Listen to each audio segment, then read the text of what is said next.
Hey guys, Saad with Obsession Car Detailing. Hope you're all doing well. And I'm really proud to say that it's here. The first 911 992 GT3 RS in this stunning PTS signal yellow is at Obsession Car Detailing for a full protection package.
I hope you enjoyed that glimpse at a behind the scenes look at what we did to this car. So let's go into a bit more detail. But first, guys, just look at this thing.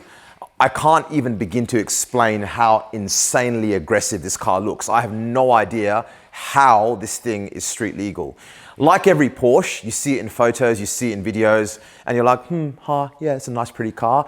But when you see it in real life, you literally can't stop staring at it, especially in this stunning PTS color, which is signal yellow. I've got a few interesting facts actually about the GT3 RS that I thought I'd share, that I've printed out.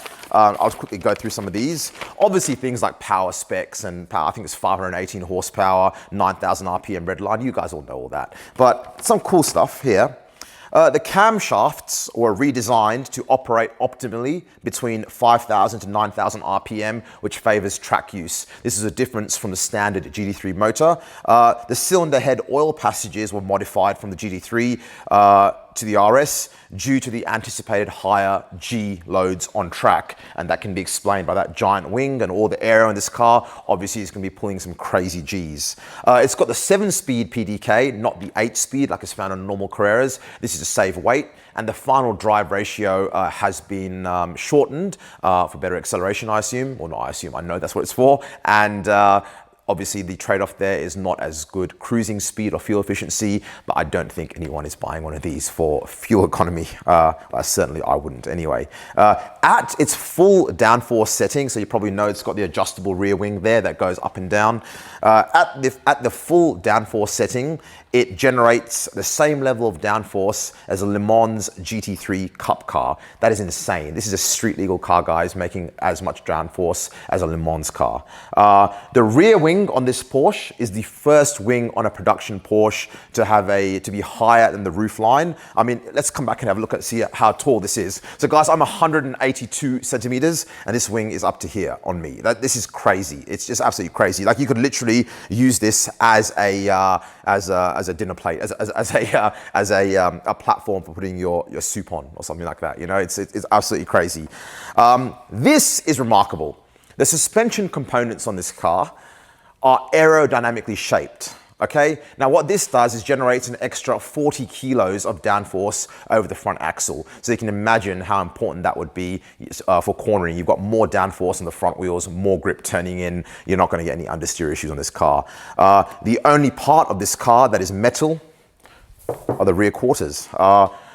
The rest of the car is all carbon fiber composite, including the doors. So you'll notice the doors here, the handles here are different to a normal 911. They're not the sunken ones because the designers, I think they decided to do this and they worked out that the aerodynamic advantages of having the flush door handles were basically negligible.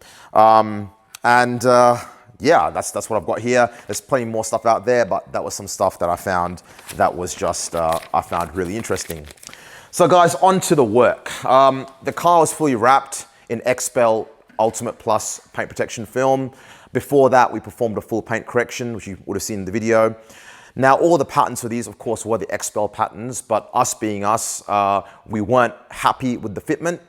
So we extensively modified them. We basically wrapped the car twice, guys. Well, most panels are wrapped twice. We wrapped them once, pulled them off, modified them, wrapped them again with a standard that we were happy with. So for example, headlights here, we didn't remove the headlights. I don't know about you, but I don't want to dismantle a, $750,000 car if I don't have to. So rather than dismantling and removing the headlights, the film is just right up to the edge there and tucked. So it's basically invisible. Same around these vents there, rolled over the edges there as well. What's really interesting on this car, guys, is the sticker. So this sticker here, on all GT3, on RS cars rather, they use a sticker instead of a badge to save weight. I think it's actually because it's made of carbon fiber and you don't have to have the molding there. But most of the times it is a sticker that's on top. Here, the sticker has been clear coated over. So they put the sticker down and the whole bonnet's been cleared, which means it can't come off, which is a good thing or a bad thing, depends on whether you like emblems. I love the Porsche emblem, so I think it's a good thing. The fenders, guys, obviously wrapped on all the edges there, modified patterns, wrapped this corner and wrapped this top edge there as well. The back edge has been wrapped. The doors as well, as usual, we used the berthing technique to install the doors so there's no seam there. Mirrors all done as one piece there, one piece there, one piece there. These mirrors are very complicated, took a lot of time. Now this part here is very interesting. These decals here are actually a matte or satin black from factory. The owner opted that he wanted to leave them on the car and then wrap over them, and that has turned them gloss. I don't know about you guys, but I think that the gloss look on the stickers looks a million times better than the matte. It adds some contrast because you've got all this matte satin black trim everywhere. Now you've got this kind of deep gloss black sticker there and there. It actually, I think it does it adds a real nice contrast, which looks fantastic. On the rear though, we had to remove the factory sticker and then we installed a new one that we bought from Porsche. The reason for that was there was some factory PPF there that we wanted to remove, and the factory PPF was actually on top of the sticker. So, sorry, the sticker was on top of the factory PPF, so you had to remove that together. Not a big deal, that's not too expensive, we did that.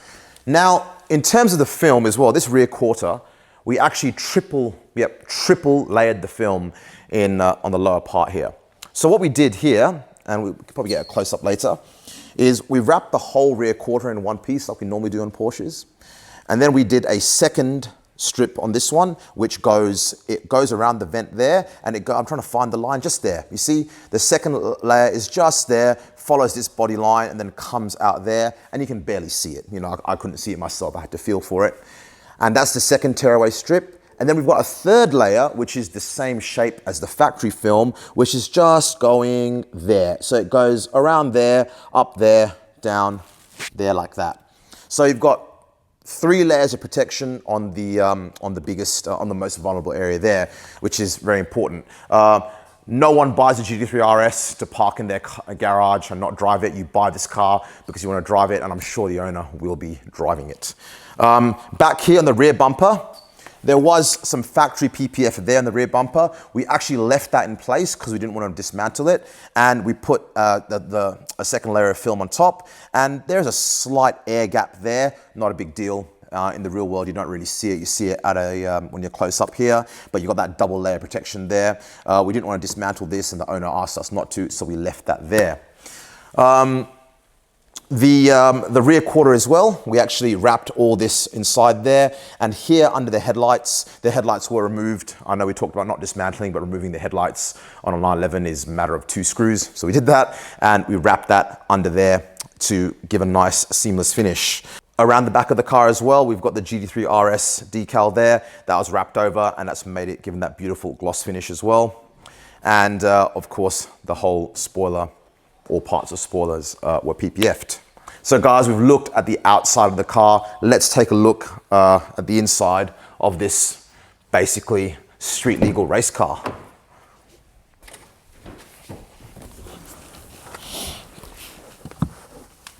So of course, this car has the WISAC pack, which gives you the wheels, the cage, various other bits and pieces. I just know it costs a lot of money. This one has a carbon fiber roll cage. I've never seen a carbon fiber roll cage. I assume that it holds up well in an accident, and it can, you know, support harnesses and stuff like that. But what a cool looking thing. Obviously, you've got the lightweight carbon buckets on this car as well. On the interior, we fully detailed it and coated all the leather and the fabric surfaces. Installed some PPF on the center console around here as well. And that was what we did on the interior. Now, on the outside of the car, once all the PPF was done, as usual, we installed the Xpel Fusion ceramic coating to give it, you know, ease of washability, increased gloss, hydrophobics, all that jazz that you know about. It's a must, I think. You need to ceramic coat the PPF. There are some films available now which come inbuilt with the hydrophobic coating. In my experience, adding the coating yourself, I think, gives you a better performance and it lasts a bit longer. We also coated all the glass with the Xpel glass coating, which is a new product from them, and the new Xpel wheel coating as well. This car is going to see the track, so it's important to keep the wheels coated. Look, guys, I think that's enough from me for now. You've had I hope you enjoyed this video, this stunning car. I really hope we get more of these in. So if you're in Canberra or the region and have one, please contact us. Until next time, thanks for watching. Please like, share, subscribe, and stay protected. Cheers.